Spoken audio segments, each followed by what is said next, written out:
மக்கள் வணக்கம். உலக தமிழ் அறிவாளிகளே, மக்கள் தொலைக்காட்சியில் புத்தம் புது காலை என்கின்ற தொடர் நிகழ்ச்சியில் நலம் தரும் மூலிகை என்கின்ற பகுதியில் சித்தர்கள் காட்டிய வழியில் அறிவியல் நுணுக்கங்கள் இருக்கின்றன என்பதை பற்றி நாம் பார்த்து கொண்டிருக்கிறோம்.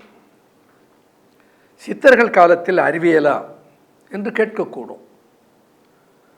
அறிவியல் என்பது பரிசோதனைகளால் நிரூபிக்கப்படுகிற உண்மைகள். ஆன்மீகம் என்பது அனுபவத்தால் அறிந்து அறியப்படுகிற உண்மைகள். இந்த ஆன்மீகம் என்பது தனி மனித அனுபவம். அறிவியல் என்பது ஆய்வுக்கூட நிரூபணம். இந்த ரெண்டுக்கும் ஒரு பெரிய வேறுபாடு இருக்கிறது. ஆன்மீக செய்திகளை அறிவியல் பரிசோதனைகளினால் நிரூபித்து காட்டுவதற்கு சாத்தியமில்லை. எதிர்காலத்திலே சாத்தியம் வரலாம். எத்தனையோ கருத்துக்களுக்கு, ஆன்மீகம் சொல்லிப்போன கருத்துக்களுக்கு அறிவியல் சான்றுகள் இன்றைக்கு நிரம்பிக் கொண்டிருக்கின்றன. அதுபோல் ஒரு காலம் வரலாம். ஆனால் இப்பொழுது இருக்கிற நிலையில் இந்த ஆன்மீக அனுபவம் சொல்லுகிற கருத்தை இன்னொருவன் அனுபவித்து பார்த்து தான் அறிய முடியும். அப்படி அனுபவித்தறிந்த கருத்துக்களை சித்தர்கள் அற்புதமான பாடல்களாக வடித்தார்கள். சித்தர் இலக்கியத்தில் இருக்கிற அந்த பாடல்களில் இருக்கிற கருத்துக்களை ஒரு அறிவியலார் என்கின்ற வரையில் சயின்டிஸ்ட் அதில் என்ன உண்மை இருக்கிறது, அது எந்த வகையிலாவது அறிவியலுக்கு பொருந்துவதாக இருக்கிறதா என்று ஆய்வு செய்கிற போது ஒரு மிகப்பெரிய வியப்பு காத்திருக்கிறது. அதற்குள்ளே ஒரு பெரிய அறிவியல் சுரங்கம் இருக்கிறது என்பது நமக்கு தெரிய வருகிறது. அந்த வகையிலே தான் தலையிலே சுரக்கிற பல்வேறு சுரப்புகள் அவைகளை பற்றி முன்னம் பேசினவன். அந்த சுரப்புகளை பற்றி பேசிய பின்னால் இடைக்காட்டு சித்தன் சொன்ன பாடலை சொன்னேன். அந்த பாடல் எந்த அளவுக்கு அறிவியல் சார்ந்ததாக இருக்கிறது என்பதைத்தான் இப்பொழுது நாம் ஒவ்வொன்றாக பார்க்க இருக்கிறோம். இப்போ நாம் அன்றைக்கு குறிப்பிட்டேன், நம்முடைய தலையிலே மேல் பரப்பில் நடுமூளையின் நடுப்பகுதியில் ஒரு சுரப்பி இருக்கிறது. அந்த சுரப்பினுடைய பெயர் பினியல் கிளாண்ட் என்று குறிப்பிட்டேன். அறிவியல். அந்த பினியல் கிளாண்டில் இருந்து ஒரு சுரப்பு வருகிறது. அந்த சுரப்புக்கு பெயர் மெலட்டோனின் என்பதை குறிப்பிட்டேன். இந்த மெலட்டோனினுடைய பணிகள் என்னென்ன என்று கேள்வி எழுப்பிய பொழுது அதற்கு விடையாக 2 செய்திகளை சொன்னேன். ஒன்று, பகலிரவு சுழற்சி. 2, விழிப்பு உறக்கம் அடைதல். இந்த 2 விஷயங்கள் நமக்கு எல்லாருக்கும் தெரிஞ்சது தான். ஒன்று, பகல் இரவு சுழற்சி. கதிரவன் உதித்தவுடனே பகல் பிறக்கிறது. கதிரவன் மறைகிற போது இரவு பிறக்கிறது, பகல் மறைகிறது.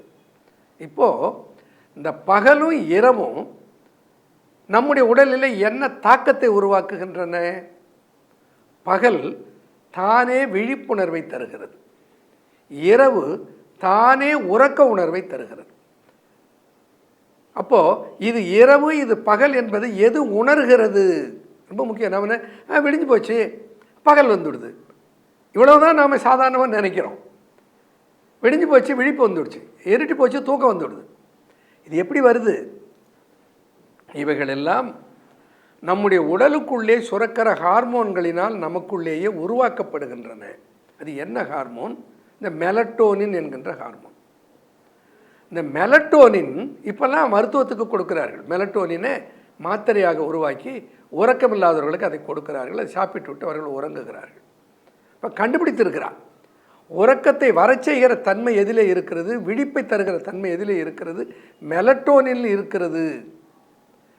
அப்போது இரவு பகல் சுழற்சியும் விழிப்பு உறக்க நிலையையும் நிதானத்தில் வைத்துக்கொள்ள, அறிந்து அதற்கு ஏற்ப நம் உடலை இயக்கிக் கொள்ள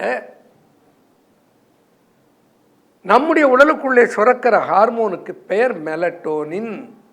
இந்த மெலட்டோனின் எங்கே சுரக்கிறது? சிரத்திலே சுரக்கிறது. இந்த மெலட்டோனின் நன்றாக இருக்குமே ஆனால் நம்முடைய மனநிலை நன்றாக இருக்கும். மனநிலை நன்றாக இருக்குமே ஆனால் ஆரோக்கியம் நன்றாக இருக்கும். சவுண்ட் பாடி அண்ட் சவுண்ட் மைண்டுன்னு சொல்லுவாங்க.